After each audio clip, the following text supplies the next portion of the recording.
Welcome to Ink TV. I'm Rod Kurtz, and I'm joined today by a very special guest, a real-life cookie monster, Seth Berkowitz, the founder of Insomnia Cookies, based right here in New York City, and of course a member of our 2007 30 Under 30 list. Seth, it's great to see you. First, congratulations. Second, thank you for coming in. We're in our new offices here at 7 World Trade Center, and it's great to have you here with us. Thanks. It's great to be here. Good to see you. Well, as the name indicates, Insomnia Cookies, this is actually a late-night cookie delivery service. Where'd the idea for this come from? The idea started out in my dorm room. There was a dearth of options on campus at the University of Pennsylvania, where I attended undergrad. My alma mater as well. So I wish you'd been there when I was there. I think I just missed you. Yeah. But I started the idea initially when I was a junior, just delivering cookies and brownies, kind of piloting the program, seeing how it would work out. And after one semester, it seemed like it was a business worth pursuing. And now here we are. Now, one thing I ask a lot of entrepreneurs I talk to is about startup capital. Often that's the most important thing. For something like this, was it as simple as running out and buying some Toll House batter and getting started? And where did you really need the first dose of real money for this? The idea was to deliver fresh baked cookies. So I was taking the batter, making it from scratch with the flour, sugar, butter, water, whatever it was to get everything rolling. So that cost a very small amount of money. The idea was running out of my college house, so there was no rent. My friends were actually paying for a little bit of the gas bill. I don't know if they recognize that.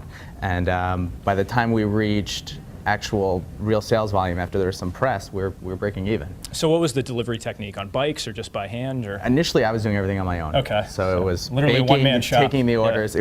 It was way too much, but yeah. It allowed me to test it out without having to take any risk and have anyone else take a risk with me. One of the things that's so interesting as we were pouring through the nominations for this year's 30 Under 30 is we see a lot of businesses that started on college campuses, but they fail to make the transition. A lot of times when the entrepreneur graduates, the business sort of graduates with them. I'm wondering, you've definitely turned the corner. This is a real business. You're operating on a number of college campuses and even offering cookies to regular residents here in New York. How did you turn that corner? What was the turning point for you? I would say the most difficult part is really scaling out a business from one campus to multiple campuses, as you've described. A lot of it's about finances, and a lot of it is about time, and also about making money after college. I think a lot of students try ideas out, then they get to the real world, and they have to both be making money, and the company has to be making money. And myself, and initially I had a partner when I first started.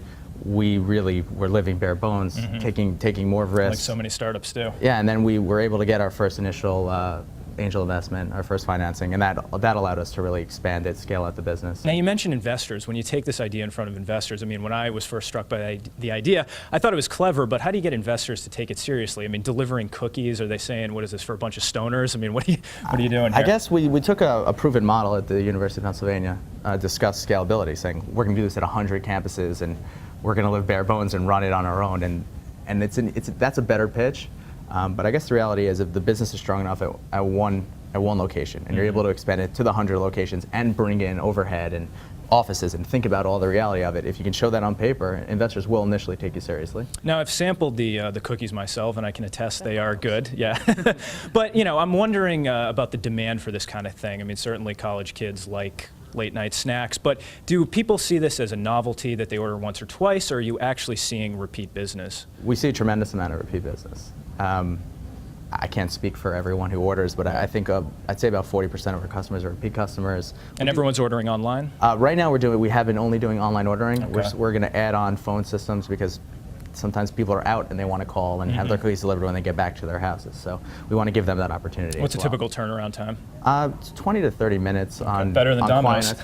We try. There are nights where it gets a little busy, and we hope people understand that. Now, do you have college students sort of manning the shops, or how does that work? We have students who tend to handle the baking.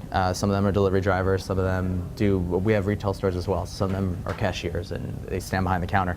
But a lot of times we have local managers and local staffers as well, just to fill in the gaps, because students specifically around finals times they're not available. Right. Well, enough about business. Let's talk about the goods. What's the best seller these days? Always chocolate chip cookies, since day one. Classic. It's a classic cookie. Yeah, there's nothing you can say about And what's it. your favorite?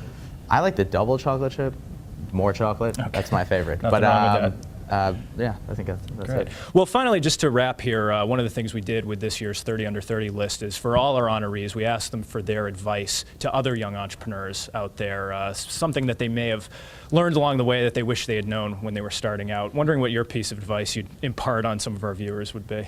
I think be realistic and don't try to grow too quickly. I think there's a lot of people overdo it. They try to open up everything at once, and then they crumble underneath the pressure and the weight of the Crumble, added business. no pun intended? Not intended. It's the way the cookie Too crumbles. bad. But I think if you're realistic and you grow at a nice pace, you know, then it'll really start to expand on you. Well, we appreciate you coming in. Seth very much. Berkowitz, the founder of Insomnia Cookies. Thanks so much.